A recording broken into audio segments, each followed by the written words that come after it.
Let's have a look at the organisations that they've organised this with, their partners. It includes the BBC and a whole bunch of other organisations, as we will just scroll through. Cafe Nero, CBI, GIFGAF, we've got KPMG, NatWest, NHS, all kinds of organisations. It never seems to end. The Sun newspaper, and so on. Unison, the union, of course, and Virgin Media. All these people partnering to push forward this day of thanks. It's quite incredible. How do you bring a group of people like that together? And how's that done? I think you can only do it if you've got some serious help by people in high places. You certainly probably need a network, but the question is, should we be saying thanks to the NHS? Because I'm not talking here, once again, I'm going to say, just to clarify, I'm not talking about individual doctors and nurses here who are doing the best they can in trying circumstances. I'm talking about the NHS as an organisation, particularly the management and the policy. We just remind ourselves, the BBC on the middle of June saying hospital waiting lists top 5 million in England. That's 5 million people not getting treatment by the NHS because of COVID, apparently. The reorientation. We've got the fact that doctors still hiding behind Zoom screens, according to The Spectator. So this is the question: why is the health service not providing the healthcare that people need? But David, in order to celebrate this anniversary, we had a video clip appeared. It's quite high production values, shall we say? Very high production values, and we'll come on to the accuracy of the message later on. But it's quite astounding in what it's trying to do. Okay, let's have a look at it then.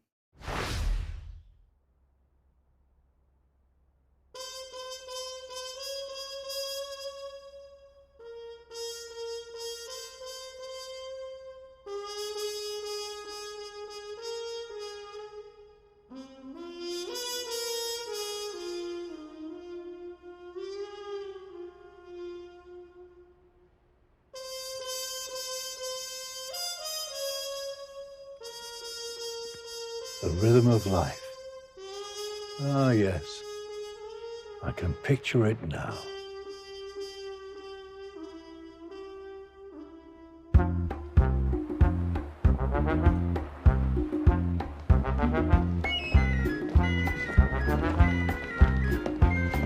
And the rhythm of life is a powerful beat, puts a tingle in your fingers and a tingle in your feet. Rhythm in your bedroom, rhythm in the street. Yeah, the rhythm of life is a powerful beat.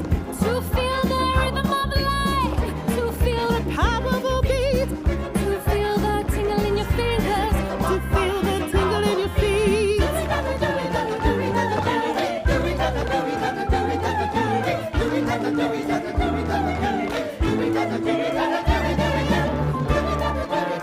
Get that vaccine! I've had mine. I look fantastic! Rhythm of life is a powerful beat, puts a tingle in your fingers and a tingle in your feet.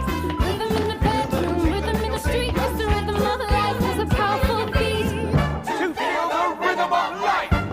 To feel that powerful beat! To feel the tingle in your fingers! To feel the tingle in your...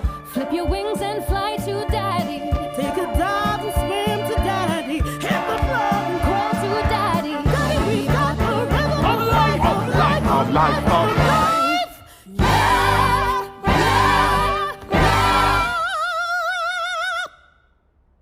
Just get a vaccination. Every vaccine gives us hope, and 2 vaccinations are the best way to protect yourself and others. Join the millions and please play your part in getting us back to the rhythm of life. Okay, well, look, before I ask David to get you to comment on this, just want to tell you what the sort of press release that went with that said. It said, set to the toe-tapping tune of The Rhythm of Life, written by Cy Coleman and Dorothy Fields from the 1966 classic musical Sweet Charity, and donated by the Cy Coleman estate.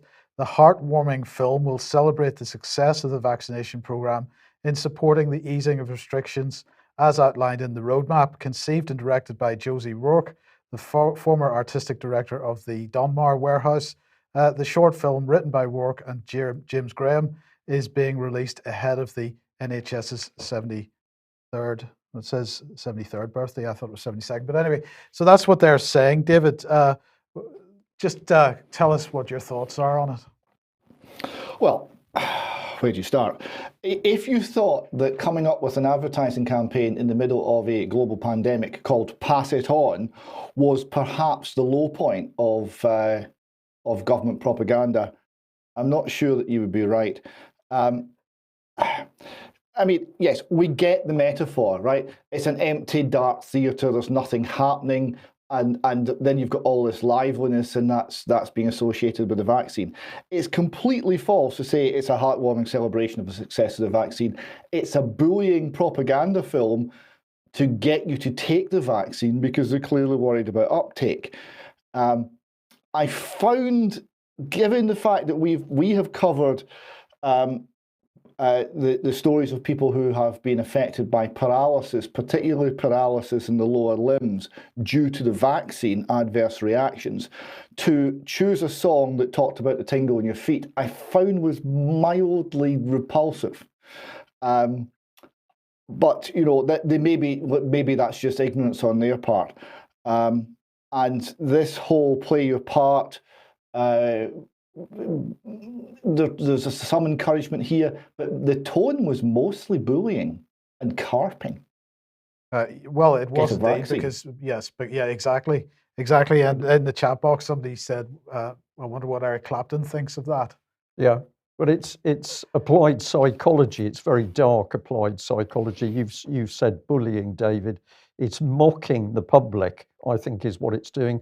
I'd like to know which individual or individuals inside the NHS came up with this idea. I'd like to see the minutes of all the meetings around the planning for this production. I'd like to know the overall cost, and I'd like the people who created it, i.e. from within the NHS, I'd like those brought on stage, let's use their own weapon against them, brought on stage, put under the spotlight and questioned about what they think they're doing. But it's very dark, it's attacking people's mindsets. It's very depressing, actually, albeit it's got the jovial music with it.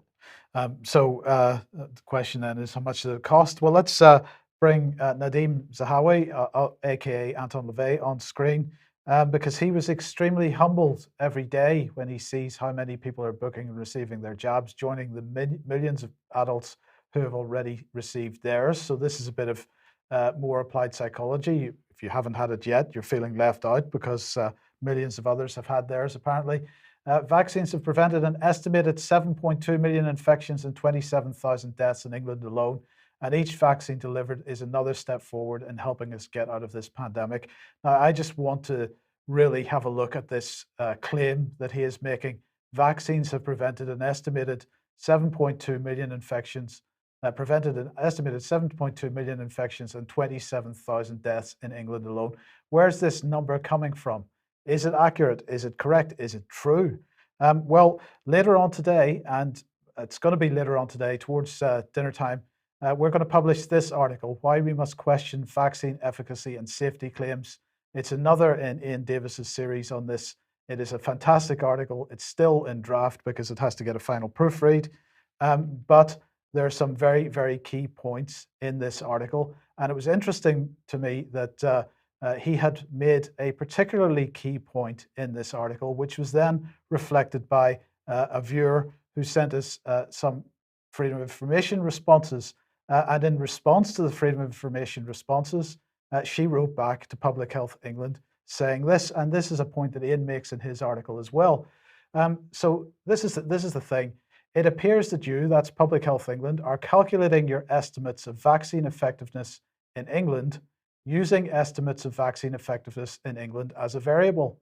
How can you possibly estimate vaccine effectiveness by assuming vaccine effectiveness before you have started? To illustrate my point, this would be like testing the effectiveness of a new raincoat against getting wet with the following reasoning. The raincoat is effective, and we'll call that X, let's guess its effectiveness at 90%.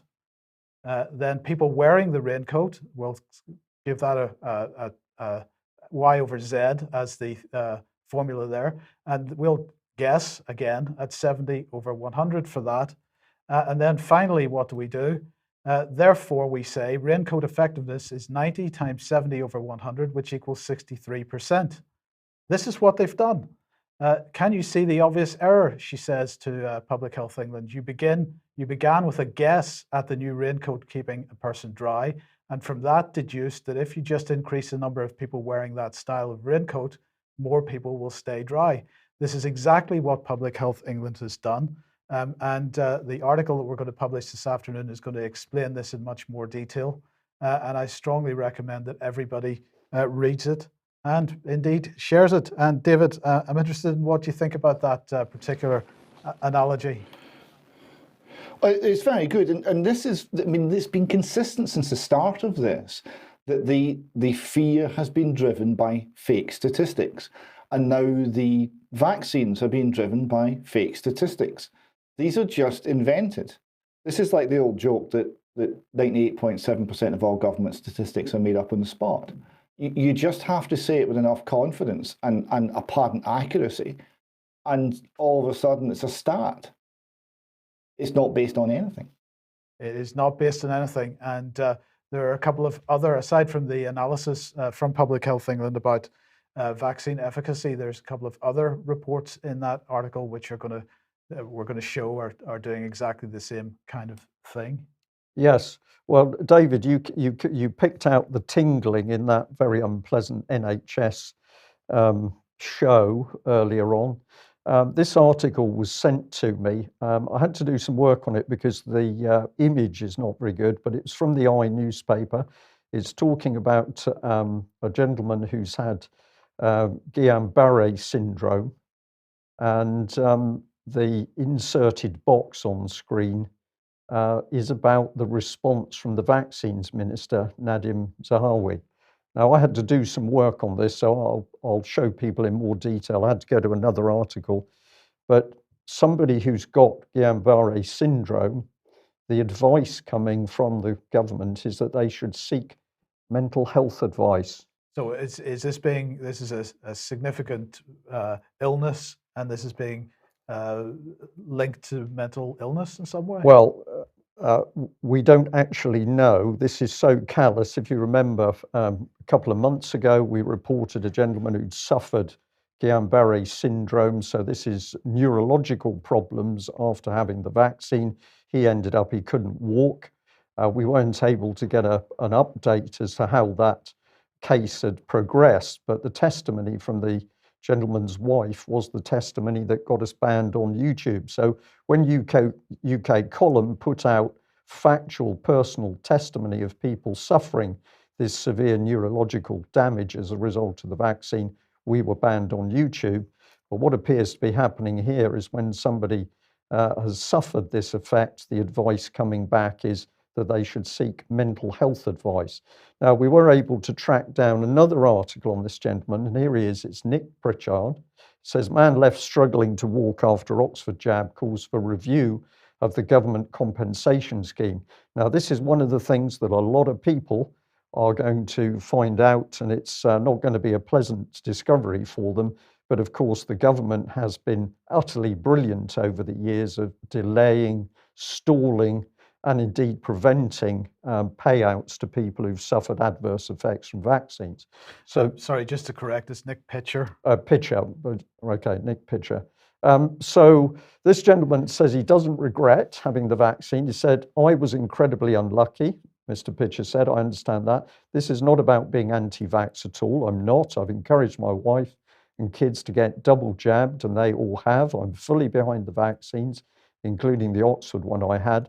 This is about those of us that suffer ridiculously rare side effects. People like me have been hit really hard. I'm told by my doctor that I could recover in months, or that the impact could last for years. If what I have is not discovered quickly, it can kill you. So in some ways, I was lucky. Now, we'd take this gentleman at face value. He's obviously in a very, very difficult place. He has been hit very hard. But he says that this is a ridiculously rare side effect.